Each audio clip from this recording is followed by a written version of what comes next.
প্রিয় ছাত্রছাত্রী, তোমরা যারা দ্রব্যের টপিক থেকে 3টি ক্লাসই করেছো তারা আজকে যে প্রশ্ন দিচ্ছি অবশ্যই পাবে। আর এই প্রশ্নগুলোর মধ্যেই কিন্তু তোমাদের পরীক্ষায় আসবে, তাই স্কিপ না করে সম্পূর্ণ ভিডিওটি দেখবে।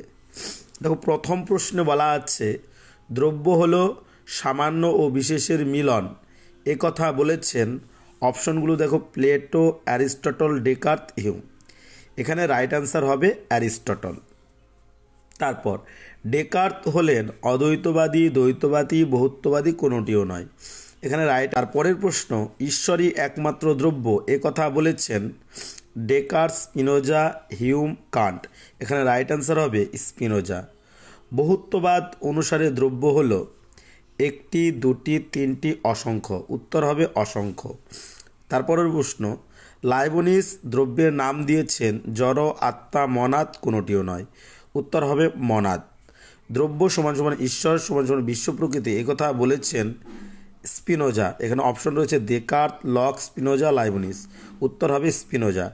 লাইবনিজ সুপ্তমনাদ বলেছেন ড্যাশকে। উত্তর হবে জড়কে, বা অথবা তোমাদের অপশনে যদি উদ্ভিদ থাকতো তাহলে উদ্ভিদকে। যা স্বনির্ভর তাই দ্রব্য, যা স্বনির্ভর তাই দ্রব্য এবং দ্রব্য হলো গুণের আধার, এই কথা কে বলেছেন বা এই উক্তিটি কার? এখানে লক, ডেকার্ত, হিউম, বার্কলে। এখানে রাইট অ্যান্সার হবে ডেকার্ত। 9 নম্বর কোশ্চেন দেখো, বিবৃতি দেওয়া আছে এবং কারণ দেওয়া আছে, অর্থাৎ অ্যাসারশন এবং রিজন দেওয়া আছে। ডেকার্তকে দ্বৈতবাদী দার্শনিক বলা হয় কারণ ডেকার্ত জড় ও চেতন দুটি ভিন্নধর্মী দ্রব্যকে স্বীকার করেন। এখানে 4টি অপশন দেওয়া আছে, তোমাদের পরীক্ষায় ঠিক এরকমই দেওয়া থাকবে। দেখো, এখানে প্রথম অপশনটা ঠিক হবে। এ ও আর উভয় সত্য, আর এর সঠিক ব্যাখ্যা। তোমরা অপশনগুলো একবার দেখে নাও। এ ও আর উভয় সত্য, আর এর সঠিক ব্যাখ্যা নয়।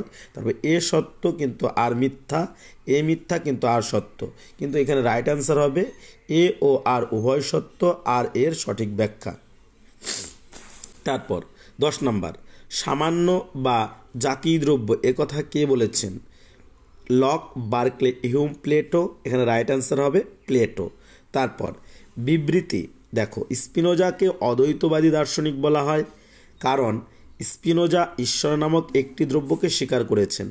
এখানেও রাইট অ্যান্সার হবে এ ও আর উভয় সত্য, আর এর সঠিক ব্যাখ্যা। তারপর বিবৃতি, লাইবনিজকে বহুত্ববাদী দার্শনিক বলা হয় কারণ লাইবনিজ অসংখ্য দ্রব্যকে স্বীকার করেছেন। এটাও হবে এ ও আর উভয় সত্য, আর এর সঠিক ব্যাখ্যা। তারপর বিবৃতি দেখো, 13 নম্বর প্রশ্ন, ডেকার্তের মতে যা স্বনির্ভর তাই দ্রব্য, স্পিনোজার মতে যা স্বনির্ভর এবং সবেদ্য তাই দ্রব্য। এটা হচ্ছে এ ও আর উভয় সত্য, আর এর সঠিক ব্যাখ্যা নয়, কারণ এদের মধ্যে কোনো রিলেশন নেই। তারপর দ্রব্য হলো এমন কিছু যা আমি জানি না, এ কথা বলেছেন লক। অপশন হচ্ছে লক, বার্কলে, হিউম, কান্ট। এখানে অ্যান্সার হবে লক। ডেকার্তের মতে দ্রব্য 3টি। অপশন এ হবে ঈশ্বর, আত্মা, জড়। তারপর দ্রব্য সর্বদা বিশেষ্য পদ হয়, অথবা দ্রব্য সর্বদা নামপদ হয়, অথবা দ্রব্য সর্বদা উদ্দেশ্য পদ হয়, অথবা রবীন্দ্রনাথ দ্রব্য, প্লেটো দ্রব্য, এরকম যদি কোশ্চেন আসে, রাম দ্রব্য, তাহলে যদি প্রশ্ন আছে এটি কার মত বা এ কথা বলেছেন, তো রাইট অ্যান্সার হবে অ্যারিস্টটল। বিশেষ্য পদ, উদ্দেশ্য পদ, এগুলোকে দ্রব্য বলেছেন কে? অ্যারিস্টটল। তো আজকে এই পর্যন্তই। পরবর্তী ভিডিওর জন্য অপেক্ষা করো। চ্যানেলটিতে নতুন হলে অবশ্যই চ্যানেলটিকে সাবস্ক্রাইব করে বেল আইকনে ক্লিক করে অল করে রাখো। 40-এ 40 পেতে অবশ্যই চ্যানেলটিকে সাবস্ক্রাইব করো।